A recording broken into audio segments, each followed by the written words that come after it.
শুরু হয়েছে বোয়াই চণ্ডীর পুজো। বোয়াই চণ্ডী আসলে বসন্ত চণ্ডী। কথিত আছে কলেরা, গুটি, বসন্ত সহ বিভিন্ন ধরনের রোগ সেরে যায় বোয়াই চণ্ডী মায়ের কৃপায়। অম্বুবাচী তিথিতে বোয়াই চণ্ডী মায়ের মন্দিরে ভিড় জমিয়েছেন ভক্তরা। এমনিতেই সারা বছর 365 দিন মায়ের মন্দির খোলা থাকে। কলেরা কিংবা গুটি, বসন্ত রোগ হলে মায়ের মন্দিরে পুজো দিয়ে পুষ্প এবং ঔষধ রোগীকে খাওয়ালে সুস্থ হয়ে যান তিনি। তবে অম্বুবাচী তিথিতে মায়ের বিশেষ পুজোর আয়োজন করা হয়। এই 3-4 দিন ধরে দূর দূরান্ত থেকে বহু ভক্তবৃন্দ এসে হাজির হয় বোয়াই চণ্ডী মায়ের মন্দিরে। মানসিক থাকলে মায়ের পুকুরে স্নান করে তা পূরণ করেন ভক্তরা। কথিত আছে আজ থেকে 500 বছর আগে এই বোয়াই চণ্ডী মা পার্শ্ববর্তী গ্রামকুলে গ্রামের রায়কা দিঘির এক কোণে থাকতেন। কিন্তু সেখানে অনাদরে অবহেলায় থাকার কারণে বোয়াই গ্রামের এক ব্যক্তি বুদ্ধ মন্ত্র থাকে তিনি স্বপ্নাদেশ দেন যে তিনি এই গ্রামে প্রতিষ্ঠিত হতে চান। সেই স্বপ্নাদেশ পাওয়ার পর বোয়াই চণ্ডী মাকে এই গ্রামে এনে প্রতিষ্ঠা করা হয়। ইতিমধ্যেই গ্রামের নাম ছিল বোয়াই, কিন্তু মায়ের প্রতিষ্ঠার পর গ্রামের নাম হয় বোয়াই চণ্ডী। কথিত আছে বর্ধমানের রাজা নিঃসন্তান ছিলেন। সেই সময় মা চণ্ডী তাকে স্বপ্নাদেশ দেন তার ঘরে সন্তান আসবে। সত্যি মহারাজের ঘর আলো করে জন্ম নেয় এক সন্তান।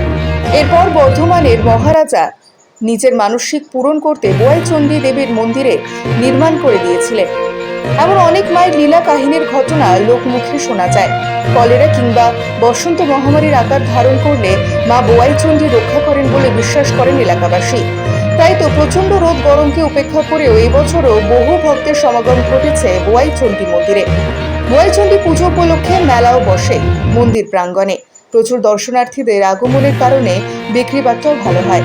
আষাঢ় মাসের 7, 8, 9 এবং 10 তারিখ এই 4 দিন ধরে চলে মেলা।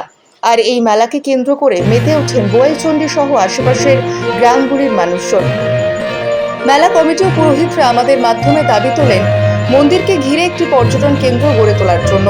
আমাদের চিফ ডিউটর কৃষ্ণ সাহা, পূর্ব বর্ধমান জেলা পরিষদের অধ্যক্ষ অপার্থিব ইসলাম এর সঙ্গে যোগাযোগ করলে তিনি জানান আগামী দিনে এই মন্দির চত্বর ঢেলে সাজানো হবে এবং যাতে করে মহিলাদের জন্য কমিউনিটি হলের ব্যবস্থা করে দেওয়া হয় খুব তাড়াতাড়ি। আমি বাদুলিয়া থেকে এসেছি।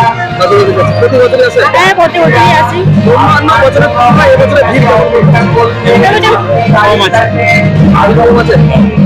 আচ্ছা, এখানে যে পরিকাঠামো কোন দিক দিয়ে আপনাকে স্মুথ করে বা আগামী দিনে কি করলে এখানে মনে হয় ভালো হবে?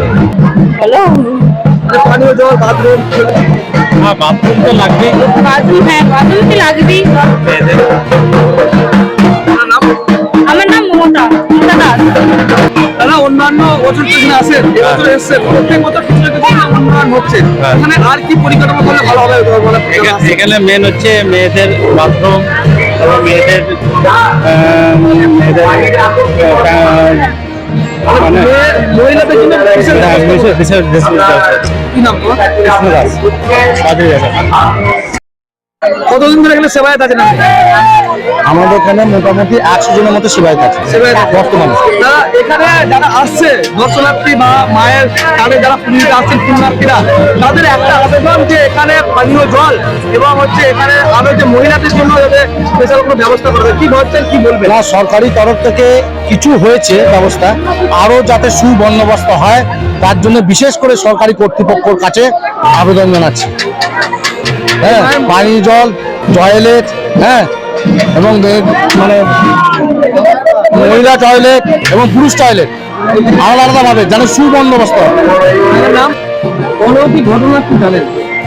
মায়ের অলৌকিক ঘটনা বহু অনেক কথিত আছে, হ্যাঁ, তবে তার মধ্যে আমি যেটা খুব স্মরণীয় সেইটা আমি বলছি। আজ থেকে প্রায় 70-75 বছর আগে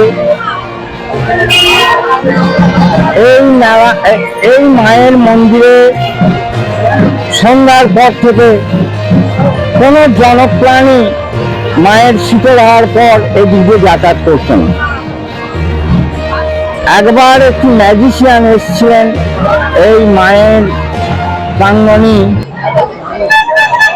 ম্যাজিক দেখাতে, খুব বড় ম্যাজিশিয়ান।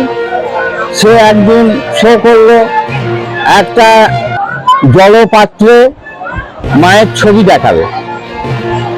তা মায়ের ছবি সে দেখানোর সঙ্গে সঙ্গেই তার কলেরা আরম্ভ হয়ে যায় এবং সেই রাতেই সে মারা যায়।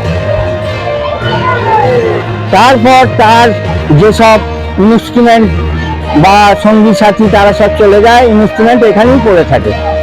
পরবর্তীতে পুলিশ প্রশাসন বা গ্রামের যারা গণ্যমান্য ছিল তাদের কাছে জমা থাকে, কিন্তু তার আর কেউ নিতেও আসেনি, আর সেসব জিনিস পড়েই রইল।